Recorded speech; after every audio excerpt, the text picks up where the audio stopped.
وإذا قيل لهم اتبعوا ما أنزل الله قالوا بل نتبع ما ألفينا عليه آباءنا أولو كان آباؤهم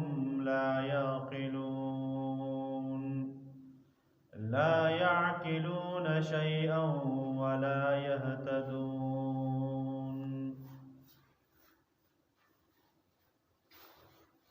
مخکې آیات کې الله رب العزت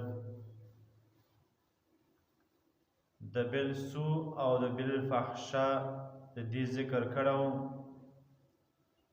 په دې نه مخکې آیات کې الله رب العزت نه حکم کړو یعنی تاسو ولا تتبعوا خطوات الشیطان د شیطان د قدمونو تابعداري مه کوو. یوه وجه دا دی چې انه لکم عدو مبین دا د تاسو دشمن دی. ګوره تاسو کوم پلار یعنی حضرت آدم علیه السلام نو هغه ته هم دې دوکه ورکړې وه، دغه په جنت کې دوکه کړی و او هغه سره هم دا کار کړی و. نو لہذا تاسو ته هم د دې خبرې حکم دی چې ولا تتبعوا خطوات الشیطان. او دویمه وجه دا ذکر کړې وه چې انما یأمرکم بالسوء والفحشاء تاسو د بېحیي او د ناروا کارونو حکم کوي. نو دې د وجې نه د دې تابعداري مه کوو. چې کله دا خبره وشوله نو اذا قیل لهم لکه د نن آیت کې ذکر کوي چې واذا قیل لهم اتبعوا ما انزل الله ای خلقو تاسو تابعداري وکړو د هغه څه چې کوم الله رب العزت نازل کړی دی. نو دا خلقو ویلو یاره موږ ته نبی کریم صلی الله علیه وسلم ته ویلو یاره موږ ته تابعداري نشم کولی، موږ به د هغه چا تابعداري کوو چې په کومې خبرې باندې موږ خپل پلار نیکه موندلی دی. نیکه هغه خبره دی بس موږ دپاره بهتره دی. او دا خبره خلک ډېر کوي چې یاره د کومه د پلار نیکه والا زړه کلمه دی بس همدا خادمو ته بس دغه نوې خبرې کیسې میسې ده مه اورو. نه قرآن کریم ذکر کوي وی دغه دین څه دی، دغه مسله توحید څه دی، دغه زړه مسله دی. ګوره د آدم علیه السلام نه ورسره تر اخري نبی کریم صلی الله علیه وسلم پورې چې څومره انبیاء کرام دي او همدارنګې صحابه کرام دي دغو ټولو دا یک یو اتفاقي مسله وه چې لا اله الا الله. دې ته ویلی شي مسئله توحید، د توحید مسله. او د دغې توحید مسلې نه ډېر خلک چې دي هغه ورسته شوي دي. وی یاره موږ دپاره بس پلار نیکه کلمه ښه دی، دا څه شول دا یک یو د الله تعالی نعوذ بالله دی عبادت کوه، باقي موږ والا پیران او همدارنګې باباګان د قبرونو ته سجدې لګول، دوی نه وخت کول، نظر نیاز دغو په نامې باندې منل، دا مو دی دا ټول پرېږده او صرف د یک یو الله تعالی عبادت وکړو. دا خبره مو نشو منلی.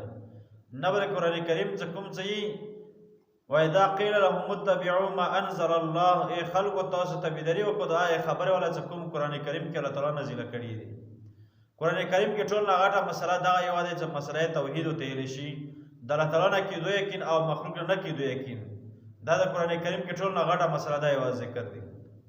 او بیا باقي کوم قرآن کریم نور مسائل دي په دې کې هر قسم مسله شته دی. هغه د معاشرې سره تعلق ساتي، که د معاملاتو سره ساتي، که د خرڅولو سره وي، لین دین سره وي، کلي قوم کې څه شي طریقې سره زندګي څرنګې به تېروي، دغه ټول هر څه د قرآن کریم ذکر کړي دي. کله چې دوی ته ویلی شي اتبعوا ما انزل الله بس تاسو دې خبرې تابعداري وکړو چې کوم څه الله تعالی نازل کړي د قرآن کریم الله تعالی نازل کړي دی بس دې تابعداري وکړو که نه. قرآن کریم کې د یوه خبره هم نه دی پاتې، کومه یوه خبره چې هغه دنیا کې پاتې وي زندګي کې او هم د زندګي اصول ټول ذکر دی قرآن کریم کې. وګوره د مشر دپاره یې بېله اصول ذکر کړي دي، کشر دپاره یې بېله اصول ذکر کړي دي چې معاشرې کې کور کلي کې څه ټایم تېروي څرنګې به تېروي. یو خو د مو تاسو سره مشران وي، داسې مشر نه بلکې مشر هغه مشر وي چې سید القوم خادمهم جناب محمد رسول الله صلی الله علیه وسلم فرمایي وی مشر هغه وي چې هغه د قوم خادم وي او مو تاسو مشران وکړو مو تاسو غلامان ګڼي، خادمان خو د مو خود نه دي هغه. نه ګوره دوی د قرآن کریم او همدارنګې د پیغمبر حدیثونه صریح په واضح سره الټا روان دي، بلکې دوی نه به د الله تعالی دغو بارے کې تپوس کوي. کوم خلک دي دغو بارے کې به دوی نه تپوس کوي چې کوم ځای کې کوم ظلم کېږي د الله تعالی احکامات ماتېږي، د پیغمبر طریقې ماتېږي، د پیغمبر سنت او جنازي وځي، پیغمبر سنت او سپکې کېږي، د الله تعالی احکامات ماتېږي او بې حرمتي کېږي، دغو ټولو تپوس بیا دغه نه کولی به شي. ځکه دوی لاس کې طاقت دی او دوی طاقت شوي دوی لاس کې دغه مسله هم دی د شریعت. کله چې کوم ځای کې هغه مشران وي، حکومت کوم ترتیب وي، نو هغه ځای کې مشران چې وي نو اصل کې به د حکومتي کوم وي که نه عهدې چا سره وي نوکر خلک، نو دوی دپاره دا حکم دی چې دوی به خلک غلط ور منې کوي او که نه کېږي نو په زور یې منې کولی د دوی لاس کې ډنډه شته دی، زور شته دی، استعمالوي نو خلک منې کولی شي.